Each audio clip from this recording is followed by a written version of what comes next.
प्रधानमंत्री नरेंद्र मोदी इस समय न्यूजीलैंड में हैं और इस दौरे के समय उनकी मुलाकात न्यूजीलैंड के प्रधानमंत्री क्रिस्टोफर लक्सन से होगी।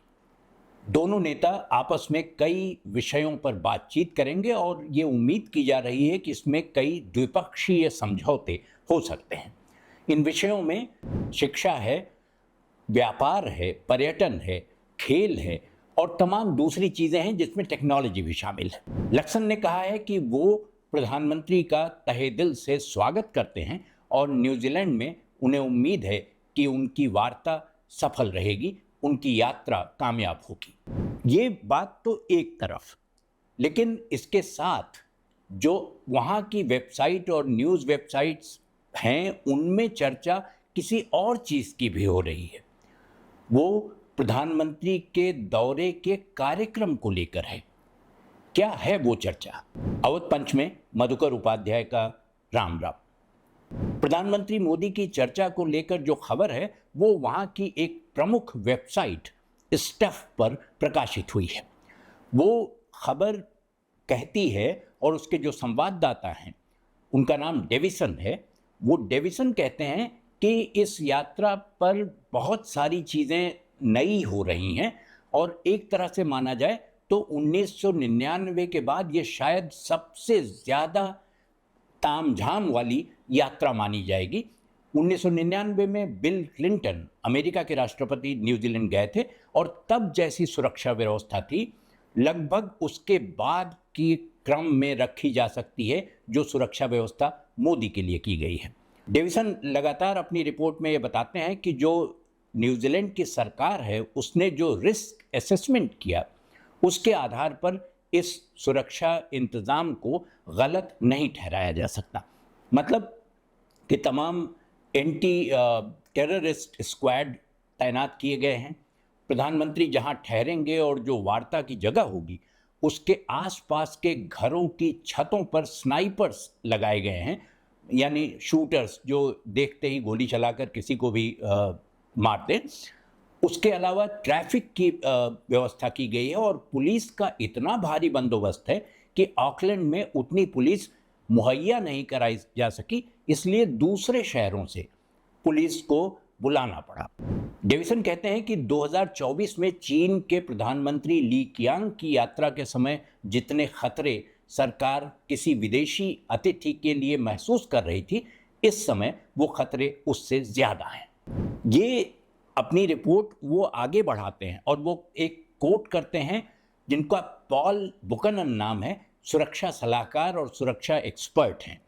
वो रक्षा मामलों पर और इंटेलिजेंस पर लगातार लिखते और बताते बोलते रहे हैं और पॉल बुकनन का कहना है कि चूंकि न्यूजीलैंड की 6% आबादी भारतीय है और उसमें से ज़्यादातर हिंदू राष्ट्रवादी लोग हैं, तो इसलिए बड़ी संख्या में वो प्रधानमंत्री को सुनने आ सकते हैं जिससे अव्यवस्था भी फैल सकती है। दूसरा जो बात पॉल बुकनन कहते हैं वो ये कि जो चर्च है, डिग्निटी चर्च, उसके जो कर्ता धर्ता हैं ब्रायन तमाकी, उन्होंने तमाम बयान दिए और इसका विरोध किया कि ये यात्रा रोकी जानी चाहिए और नतीजा ये हुआ कि पुलिस ने उनके घर जाकर उनका जो लाइसेंस था हथियार रखने का वो वापस ले लिया, उनके हथियार जमा करा लिए। एक सिक्योरिटी कंसर्न ये भी था।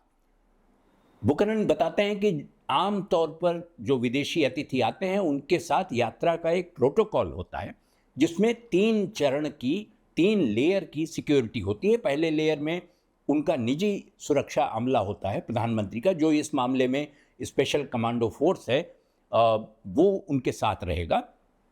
इसके बाद एसपीजी के दूसरे चरण में जो लोकल इंटेलिजेंस है और जो लोकल कमांडोज हैं न्यूजीलैंड के, वो उसका घेरा बनाएंगे और तीसरे चरण में वो लोग आएंगे जो रास्तों पर रखवाली करने के लिए रखे जाते हैं या अगर किसी ट्रैफिक की वजह से उनका कारकेड, उनका काफिला मोटरों का जिसमें 15 गाड़ियां होनी हैं, तो वो अगर धीमा हो जाए तो सुरक्षाकर्मी उतरकर पैदल चलना शुरू कर दें।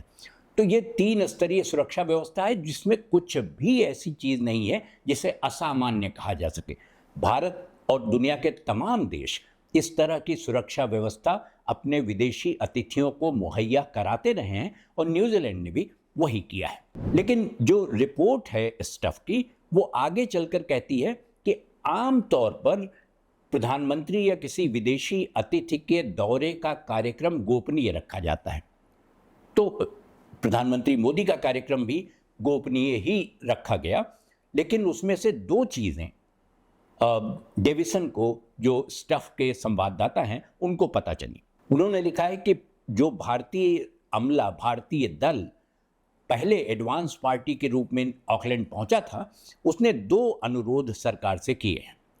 पहला ये कि प्रधानमंत्री मोदी के कार्यक्रमों के बीच में उन्हें आराम करने या थोड़ी देर सो लेने के लिए एक समय उपलब्ध कराया जाए, और दूसरा कि उनको जो वेन्यूज़ हैं जहां उनको जाना है, उसमें कोई ऐसी जगह ना हो जहां सीढ़ियां चढ़नी पड़ती हों। ये थोड़ी सी ऐसा लगता है जैसे वो इशारा कर रहे हों किसी और तरफ, लेकिन साथ में उन्होंने ये भी लिखा है डेविसन ने कि प्रधानमंत्री 75-76 वर्ष की उम्र के हो गए हैं और इस आयु में इस तरह का अनुरोध गलत बिल्कुल से कहा जाए, ये ठीक नहीं होगा। ये बात सबको समझ में आती है, और इस खबर से और इस चर्चा से प्रधानमंत्री मोदी को कोई फर्क पड़ेगा, इसके भी कोई संभावना नहीं है, और पड़ना भी नहीं चाहिए। प्रधानमंत्री की जो छवि है वो इतने करीने से बनाई गई है कि उनके तमाम समर्थक उन्हें महामानव के रूप में देखते हैं। इस तरह देखते हैं जैसे कि वो जो चाहें वो कर सकते हैं। वो नारा भी उन्हीं का गढ़ा हुआ है कि मोदी है तो मुमकिन है।